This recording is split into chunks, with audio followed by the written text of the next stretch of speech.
Most new wholesalers waste thousands of dollars on marketing that does not work, either because it's ineffective, the marketing that they're paying for, or they just don't have the necessary skill set yet. I've closed over $2.5 million in assignment fees without spending a single dollar directly on marketing. And today I'm going to show you 3 proven ways you can close deals with spending $0 on marketing. Now, spending zero money on marketing is a great way to get started. And I love this model because the barrier to entry is almost non-existent.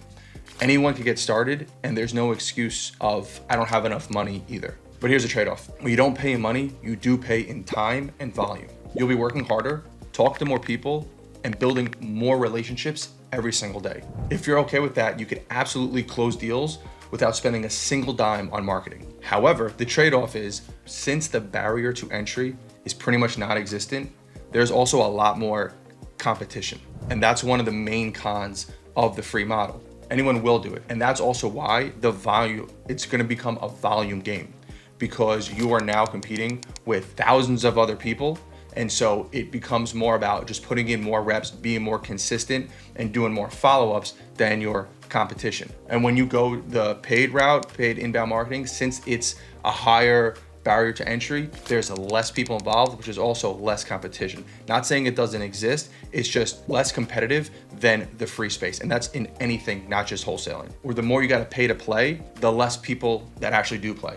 And here, since it's free, anybody can do it. So keep that in mind. The free marketing is great way to get started, but it's also gonna be for everyone. So you will have to put in the work. That's why I said it's high in volume, higher in relationships, and higher in calls per day. Option 1, working with real estate agents.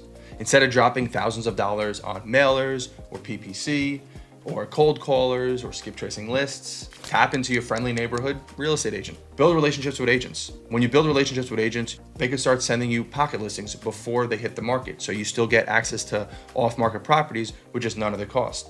You could find stale listings on the MLS, make offers on those, get those listings closed, the agent gets paid, the seller gets their money, and you get an assignment fee, all free. This is the exact strategy that I used to help build my momentum early on.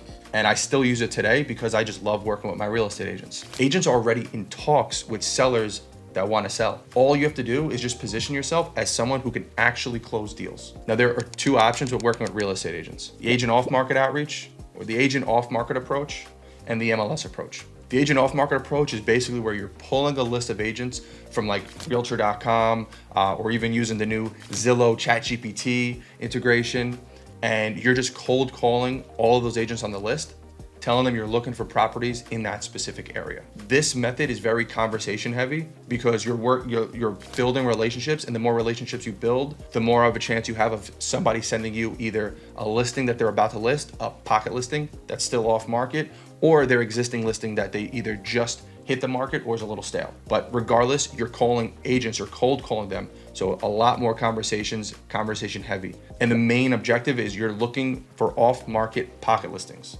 And you're also looking for agents that you might be able to do multiple deals with in the future. The MLS outreach approach is where you are now calling listed properties. So they're already listed on the market. You're calling these listed properties that are either dated or distressed, and you are calling to make offers. You're speaking directly to the listing agent. This method is a lot more offer focused because you're strategically picking which listings you want to call on, because with the idea that you're going to offer on every single one of them. So for MLS approach, you might have 20 conversations, but 10 offers. Whereas the agent outreach approach, you might have 35 conversations and 2 offers. Now, if you want a deeper breakdown on how to actually find listings to call on, you could check out my Redfin video that I made that is in the link in the description. This is where I show you how step-by-step my team uses Redfin to find listings to call on and make offers on, instead of burning cash on inbound marketing. And if you're interested in the agent outreach strategy, I also have a video that I will also put in the link in the description below that is working with agents 101, where I go more in depth on how to work with real estate agents. So if you're interested, check both of those out. Now let's move on to option 2, which is JVing with other wholesalers. And JV just means joint venture. It's basically like partnering with them, or it's like co-wholesaling or micro flipping. Any of that, I just say, is synonymous with JV. So this is what you do. You find wholesalers that have deals, but no buyers. You have them start sending you their deals, and then you underwrite it. If it's a deal, you send it out to your buyers. Before you send out the deal though, you guys have to agree on the fee split. You don't want to send it out at asking price thinking you guys are going to 50-50.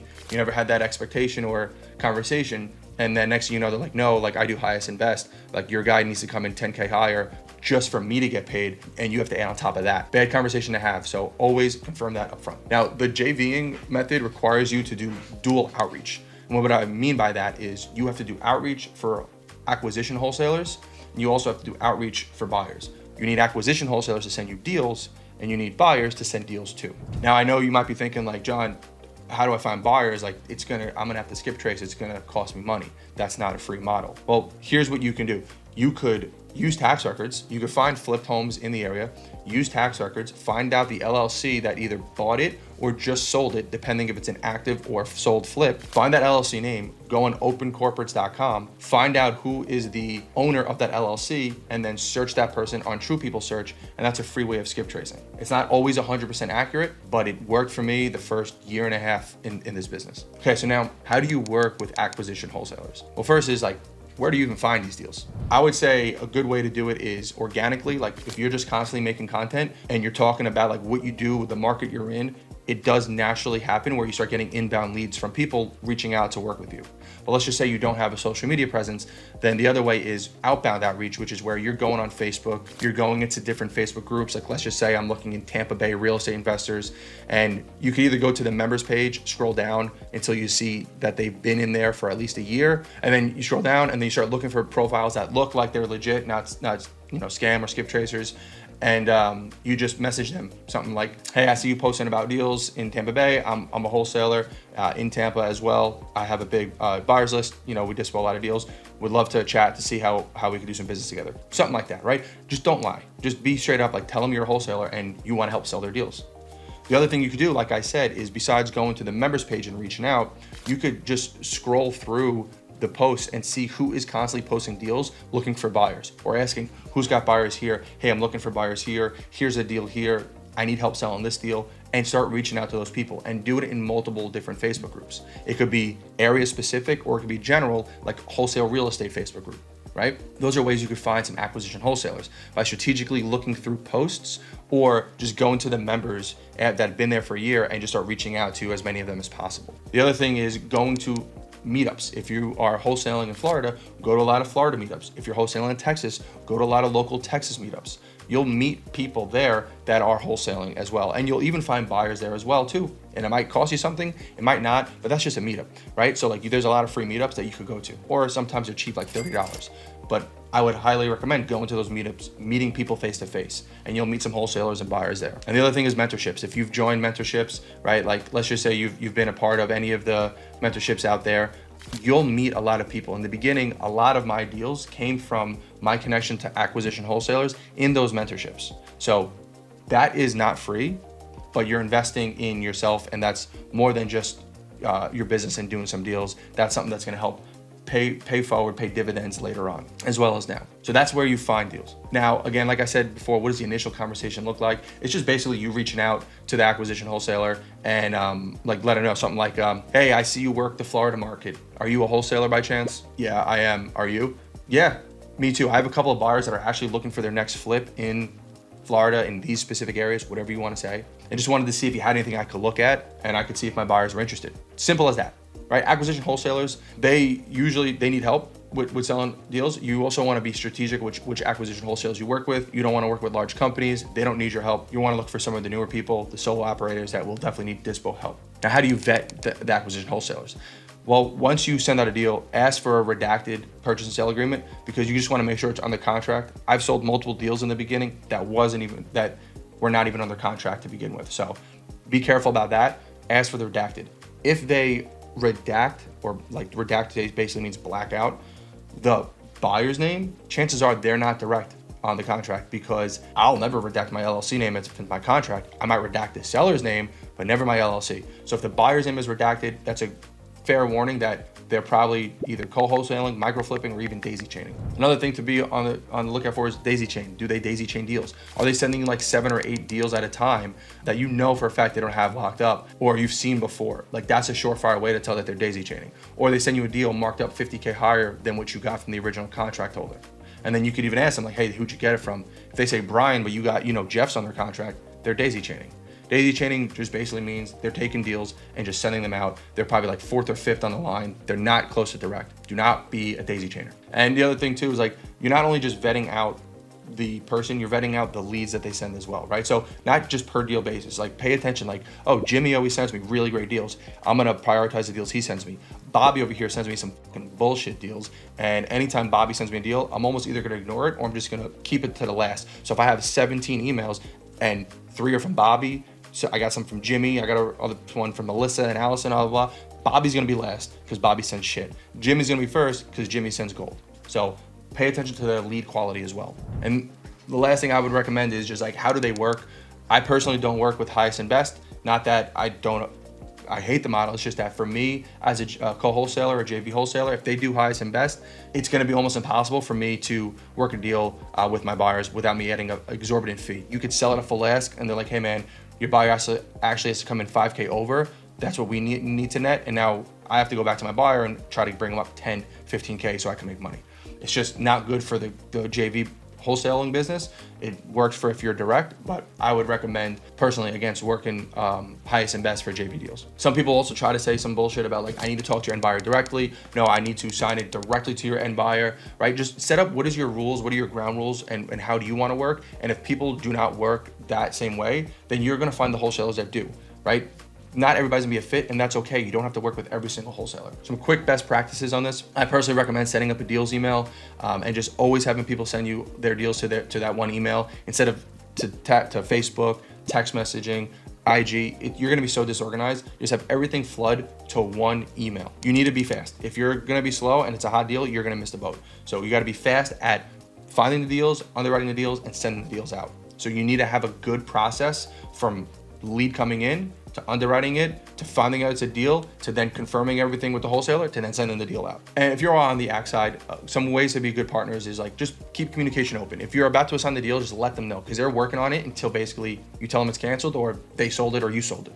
So if you're like, hey man, I just had a buyer walk. There's a good chance they're gonna come in at asking, so I'm gonna be assigning it to them like the next hour. And then the dispo could start negotiating like, well, if I get somebody that could do that can net you full ask in like 30 minutes and can put up EMD, can we move forward, right? Like that's where the conversations start, but there needs to be clear lines of communication. No communication is where relationships fall apart. If you're an ACK and like you have a dispo that goes above and beyond for you before you lock up the deal, let's say they underwrite the deal, they give you the numbers you need to lock it up, you have to lock it up at, they're willing to put up EMD for you if needed, all that stuff. If they walked the property for you, took all these pictures and helped you get the contract, let them have exclusivity first. You could do, if you have a long IP, give them the first 3 days where they have exclusive rights to sell the deal for you, right? You still agree to the split, but if they're going above and beyond, pay respects to that relationship. And the other thing is always confirm fees. If I'm on the dispo side, I always got to confirm before I send it out, hey, do I have to net you a certain price? Can we 50-50? Anything like that, right? Like, you're doing highest and best. Okay, maybe I'm not gonna work it. I need to see the contract before I can send out the deal because of X, Y, and Z, right? Confirm the fee splits up front before you send out the deal and put your eyes on the contract before you send out the deal as well. All right, option 3, bird dogging. Bird dogging means finding distressed, dated, or off-market properties and passing the lead to an investor or wholesaler in exchange for a referral fee when it closes. The name actually comes from hunting dogs that find and point at birds, but they don't catch them. So the same idea.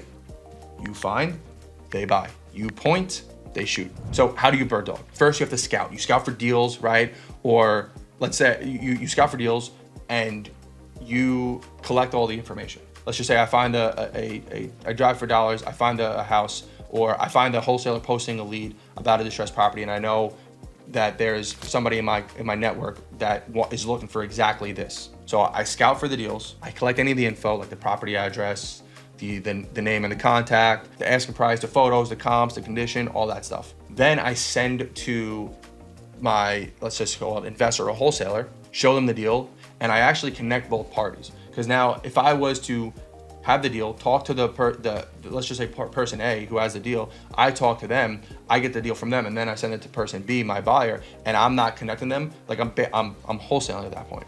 I'm micro flipping. I'm the micro flipper. I'm in the middle. But when I connect person A to person B and they talk to each other and then I just get paid a referral fee for that, that's bird dogging. Now they close the deal, either they buy it or they wholesale and they find the buyer, and then you get paid at closing a referral fee. Could be $500 to like $2,000, or you could agree to a percent of the wholesale spread. So that's a bird dog. Basically, you just find deals, you're scouting for stuff, you're looking for leads, right? And then you're connecting the two parties together so they can get the transaction done. So what's the main difference between a bird dog and a wholesaler? Because I know it confuses people. Both find leads. Bird dogs do not go on the contract at all. Wholesalers do. Bird dogs do not negotiate with the seller. Wholesalers do. Or agents or wholesaler. Bird dogs don't. Wholesalers do. How they get paid? Bird dog usually gets paid a flat fee. Wholesalers an assignment fee. Scaling potential, very limited for bird dogging, high for wholesaling. To be honest with you, I personally don't think bird dogging is a scalable business model. I think it's more of like an entry point. The fees are smaller. You don't build repeat businesses. Like, you do have contacts, but when you start connecting people together, they're naturally going to start talking to each other and doing deals together. So like I said, the fees are smaller. It's not really repeat business for the most part, right? There are times where you could have great relationships and they only want to work with you. But at that point, you might as well just wholesale the deal and make more money. But I personally only recommend bird dogging as part of like a one way off to get checks in the beginning. Like if somebody sends me a lead, but I don't want to wholesale because I'm too busy, I could connect them together and just get paid a fee. Or if you want to learn the game and build confidence before you get into doing full wholesale deals yourself, that's when I would recommend bird dogging, personally. Now, here are some things to consider, right? We just went over working with agents, JVing with wholesalers, or bird dogging, but closing deals with zero to no money is a great way to get started and a great entry point into the industry. But eventually, you will want to graduate to paid marketing. Why? Because paid marketing gives you predictability and scalability. Free strategies, super powerful, and I've used them for 3 years, but they rely on your hustle, and it's also very rep dependent when you start scaling. Eventually, adding paid marketing lets you build a machine. So keep that in mind, a little food for thought. You could start with the free and then eventually graduate to paid. So quick recap. If you want to close a couple of deals, a couple $1 million for free without spending a dime on marketing, the 3 ways are: working with agents to utilize either the MLS or the agent outreach approach, JV with wholesalers, and then use open corporates and True People Search for free skip tracing of your buyers. Bird dog with people to gain more confidence and earn even some small checks. Start free, learn the game, and then scale with marketing. I've personally made millions utilizing these strategies without spending on direct marketing. And if you're just starting out, these I personally think are the best first steps. So which of these are you gonna try first? Agents, JVs, bird dogs? Drop it in the comments and let me know. And don't forget to like and subscribe. I'm always gonna be dropping even more ways and strategies to close either your first deal or your 100th deal.